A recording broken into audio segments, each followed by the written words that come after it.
दक्षा तुला सराईले मारला बोलतात, काल मूस मारला शाळेत. उद्या काला अरे बघ ना, पावसाला भाज्या खायलाच भेटतात ना. तो वर्षातून एकदाच भेटतात ना खायला. हा, मग खालाच पाहिजे कारण ते वर्षातून एकदाच खायला भेटतात. त्या दिवशी मी चिंबूराने मुठं नेलतं ना डब्यात खायला. हा मधली सुट्टी आली, एकच चिंबोऱ्याचा पांगोदा खाऊन झाला.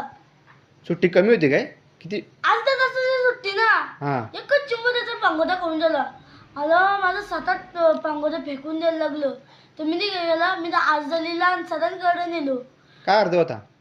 का ना आपली दुपारची सुट्टी ना ती थोडी वाढवा, अर्ध्या तासाची 1 तास करा. तर मी गेलो, सरांना म्हणलं सर पावसाळ्याच्या भाज्या खायलाच पाहिजेत ना. तर मी मुठ्या आणि चिंबूर आणलेल्या, तर पांगोडा खाल्लाच मला अर्धा तास झाला आणि लगेच मधली सुट्टी संपली. तर तुम्ही अर्ध्या तासाची 1 तास करा असं साधारण बोललो. हा त्यात त्याने करून मग तू सगळं पांगोरं खायला भेटतील. हा मी तसं साधारण बोललो. सगळे अर्ज घेतला, तिकडच्या एका पोराने आणली ना स्टीलची छडी, नुसतं धापधूप हागवला ना मला बाबा अख्ख्या पोरींच्या समोर. बाबा लय मग तू शाळेत पांगोरं खायला जातो का शिकायला जातो? शिकायला जातो पण पांगोरांचा असा आजार येतात का? तुला धोपायलाच पाहिजे.